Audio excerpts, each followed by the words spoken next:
Let's go over a super cyborg. I've already went over this cybernetic beast from DC Comics, but let's go over and animate him, this strong being from the One Punch Man universe, manga, anime. This page right here pretty much tells everything you need to know about him, his backstory-wise. It was until the age of 15 he had a human body. Just because he died of exhaustion, this scientist made him reborn as a cyborg. Due to being a cyborg, yes, he does have an actual human brain though, and that's how he got so strong. And you're going to see, because of this, is the reason why he got all these superhuman attributes I'm going to show you in this video. He looks up the Saitama, the One Punch Man himself. He's one of those characters that evolve as the story goes on. They even talk about here his evolution, always evolving by installing the latest technology. This page pretty much shows all the different parts of him and stuff of that such. Like the standard stuff like Rocket Punch, Incineration Cannon, Boost Attack. Yeah, because he has super strength, obviously. I like this Maximum Gauge Incineration Cannon. Speaking on his evolution, there's a reason why you were going to see his look change throughout the series and in this video, because of him simply constantly evolving with new technology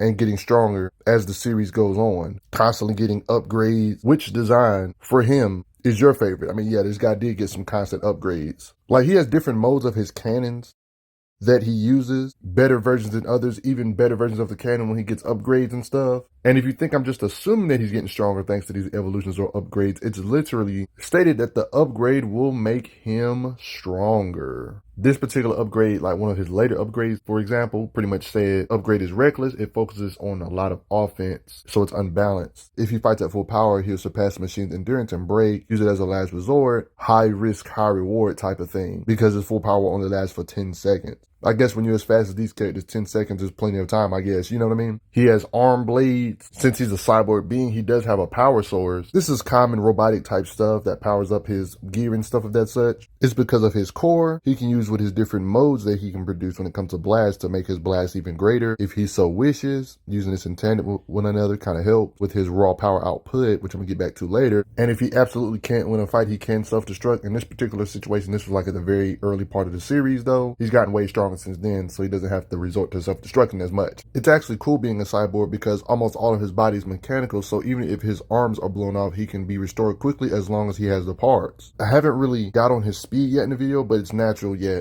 in this universe, he has super strength and he has super speed. One of his techniques is where he unleashes a whole bunch of punches at a fast rate, machine gun blow technique or whatever. Techniques like this prove he can do some Android 16 type stuff, something he can do thanks to his more later upgrades he gets, something he couldn't usually do, like being able to detach your fist. I mean, you think you got the win on him when you take his limbs off or if you split him in half or something. Nah, he has detachable and reattachable limbs where he can reattach himself with, you know, because of his boosters on his back, can kind of boost himself to his legs. Legs are separated, then they can reconnect like normal, you know. Since he's a cyborg type being, during dire times, he can combine with other entities to increase power even further, so he can get this epic looking armored fused state when they're fighting some very strong being. It's a tactical combination type thing. Since he's a cyborg, he does have super sensor type stuff. He can detect stuff approaching at high speed. One could say jetpack like booster type stuff to launch himself at opponents with velocity to help increase his speed. One could say rocket stomp is kind of like a form of boosters using with his attacks, like stomping real hard because of the boosters on his back. He has a tracker. He can shoot out ropes if needed. There's a good implication that he can produce electricity like high voltage, because the attack's literally called high voltage fist, and they literally speak about electricity. Adhesive glue, sticky stuff to make it to where you can't move and you're stuck in place so he can easily blast you. On the planet of the One Punch Man universe, it's a bizarre place because there's like weird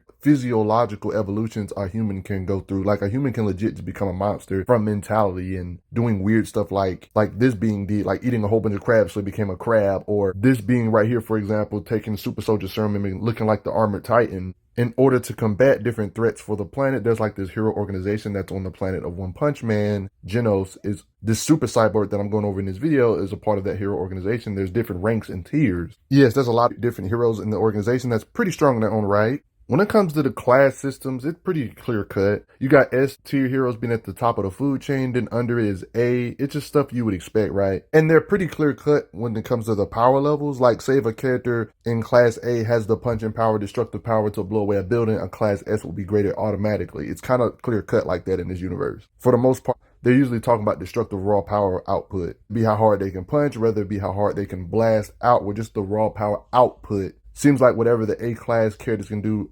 S-Class can do better. I'm going to bring this fact up later on in this video, but this is important for this Super Cyborg because he's an S-Class pretty much at the very beginning of the series, but he continues to rank up within the S-Class rank because there's S-Class people that are higher than certain S-Class people, if that makes sense. Even though he is in the S rank, his goal is to reach the S-Class's top 10. He's not top 10 currently in this particular instance. So he's still making progression in his mind. To come to the top of the food chain, he's already an S-Class hero. Not the top of the S-Class hero, but he's still in the S-Class with the best of the best. Based on the data book, you can get an idea of all his statistics. Let's get into how strong he is, shall we, though? Even one can say during his weakest days, he's strong enough to block attacks from beings that are way bigger than him when it comes to pure size, this armored entity. For example, he still can block. You can get an idea of his super strength by the fact he can carry a whole bunch of people at the same time. This doesn't seem to be nowhere near his limit. Might I add, his striking power when it comes to kicks can shatter the ground, something we obviously know he can do. When he got in a friendly sparring session with Saitama himself, his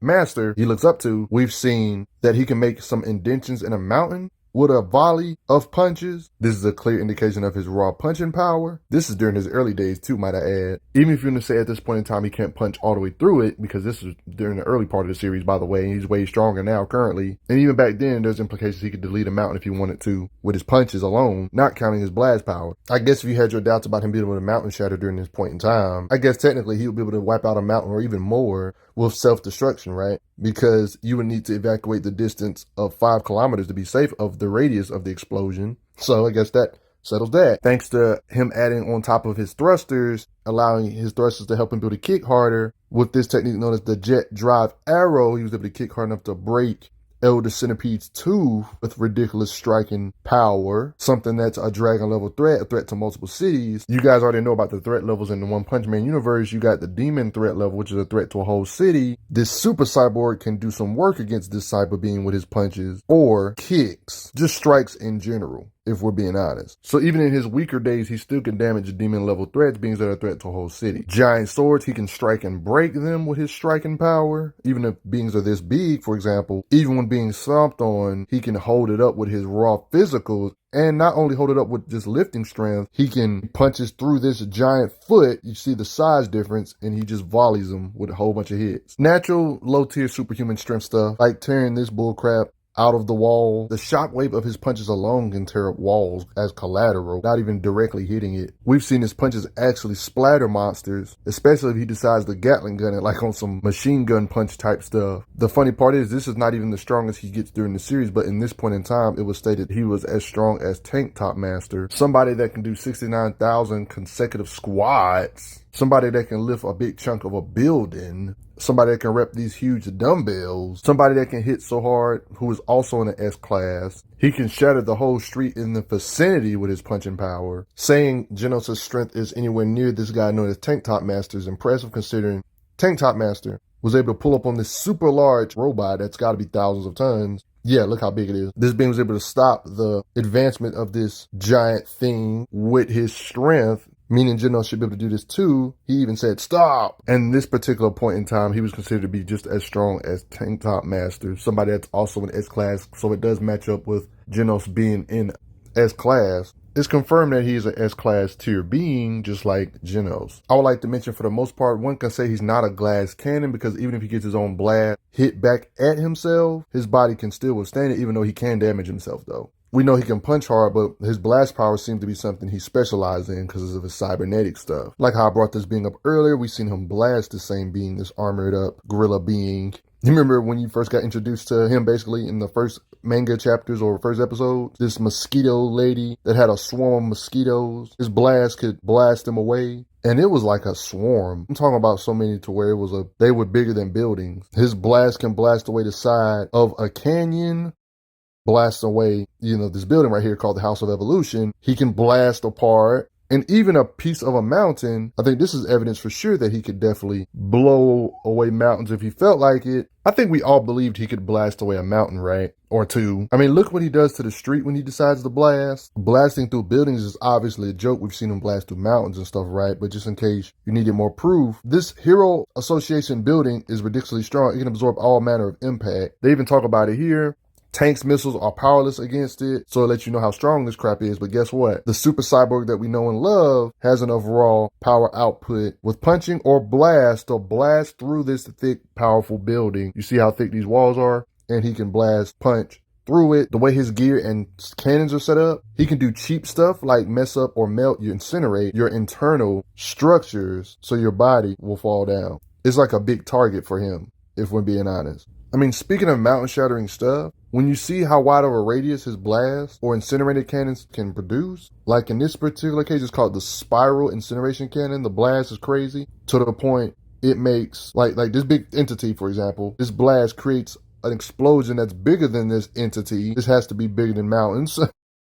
You shouldn't have no doubts about him being able to level a mountain at this point, or multiple at this point, right? Okay, guys, so you guys know how the disaster rings work in the One Punch Man universe. Elder Centipede is at least a dragon level threat, which we know are a threat from multiple cities. You know, there's some implication that he could blow away multiple cities if he felt like it. Yeah, Elder Centipede, he can blast his inside with this kind of impact. Something that's a threat for multiple cities, at least he can mess up. No matter which upgrade he seems to get, they seem to all have epic cannons or blasts. It'll blast through stuff. Like example being his most latest upgrade being ridiculously strong, to where he's confident that he can blast apart a meteor in one shot. And you guys remember, like in the One Punch Man saga, if he's talking about a meteor anywhere the size of the meteor that was threatening Z City, an entire city was going to get wiped out from it. If this is what type of meteor he's talking about, he can one shot, this would mean he can automatically blast apart a city if he felt like it. So if a gigantic meteor that was the size of the meteor that Saitama destroyed, he would be able to delete it too with his latest upgrade. You got monster kings like Orochi, who are pretty high on the food chain when it comes to the Monster Association. This being Orochi can manipulate energy from the planet's core and drag it upward, causing a worldwide earthquake. Yes. And can blast with the force he just dragged out. See, here's the thing. What if I told you 2 dragon level disaster threats said, let's fuse together? Keep in mind that the other disaster level threat has enough raw power output to make the whole world shake and drag a big part of the core to the top, or energy from the core to the top of the planet. They fuse together and become this powerful entity. Yeah, it's confirmed these beings literally fused. 2 high-ranking members of the Monster Association. So she was ridiculously powered up more than ever, and Genos could deflect a blast from beings this mighty. You're probably wondering why deflecting or having the raw power to blast, like for example this pierce the lightning cannon that Genos produced against him. You're probably wondering why all this is impressive. He did get overpowered, but he did kind of compete for 2 seconds. But yeah, it's getting close to his limit though. You're wondering why this is impressive, because this same entity can produce so much blast power. She can basically slice a continent. All of this got lifted up because of the blast she blasted outward. These are 2 high-ranking beings that can manipulate ridiculous amounts of power. This guy being able to manipulate the Earth's core, one could say basically fused together, and this is what Genos has to compete against. I will admit this is approaching his limit, because this is extremely high difficulty, him clashing beams with this fused entity, or being in general. This does add up with the lore, because this is the same situation where I mentioned earlier about how he can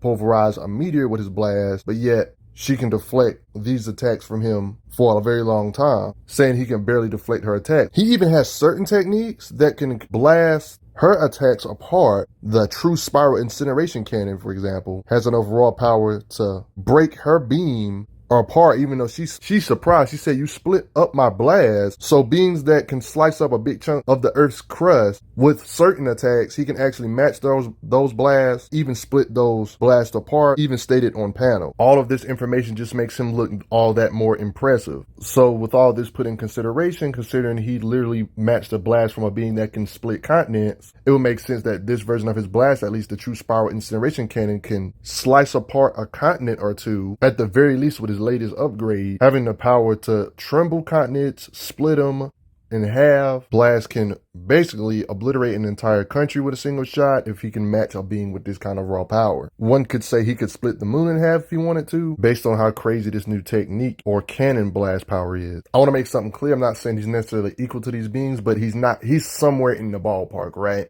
So even if you want to say this being has the advantage over him, he's somewhere in that ballpark. You know what I'm saying? At least somewhere in the ballpark of them individually, if that makes sense. Blasting away her blast here, using their blast together, blasting her like this. He's fast for a few reasons. It's because of his thrusters on every part of his body, basically. So he can move fast from point A to point B, but he can also fight really fast when it comes to how fast his fists can move. Like in this particular case, he talks about, I need more speed. This is like during the early part of his career. He was fighting Saitama, moving faster than the eye can see. But of course, nobody's on par with Saitama when it comes to speed, though. Like there's moments where the beings he's fighting don't even realize their legs gone because of his speed. The way they draw his punches fears like a volley of punches. And stated here, he's faster than when we sparred. Certain powerful meta-human beings can't even see them because of how fast he's going. He's showing off his speed. You remember how early in the video when I brought up this being known at, like, she's pretty high up there on the Monster Association. She's very powerful. She's the same being that shot that blast that was not only mighty enough to slice a continent, but also proved that the beam itself was fast enough to travel a distance enough to go countrywide distances with the slicing speed. I mean, it's powerful. This is a powerful feat in itself, but you got to remember that the beam had to travel across all this space to even get a chance to slice it. So that's a fast beam, right? And guess what? You got to remember he was able to intercept this blast despite we know how fast her beams can get, crossing continental or countrywide distances in pretty much an instant or one panel. It was this close to Tatsumaki in this particular occasion. And he was able to intercept fast enough and had enough time still with his speed to blast this crazy cannon. So it kind of shows his speed. There's no exact math to this, but it's a rough guesstimation based on all this information, based on the distance that the other being's beam can travel. Him being able to intercept that beam, it makes sense for him to be at least massively faster than the speed of sound, right? You probably would have never guessed that this cyborg being from the One Punch Man universe would be this mighty or has gotten this strong over the years with upgrades and power progression via the manga events and stuff. I want to hear your thoughts on this, Mike. Did you know he could level or split a country or a continent or multiple continents in half? One can say possibly split the moon in half. Did you know he can do that? You probably didn't. You probably didn't think he had that kind of blast power or destructive capacity. His punches can get increased with his own thrusters. He can increase his punches with momentum. A lot of crazy stuff. Pretty versatile with a different type of gear. He can use like adhesive to stick you to the floor, but you got to respect him. But before I get going, I got to say thanks for the donations, everybody. Helps out a lot. Respect this super cyborg. I'm glad you are enjoying your time on the channel. Make sure you check out the playlist on the channel to see other How Strong videos. If you like what this channel is offering, make sure you hit that subscribe button, and I will see you guys later.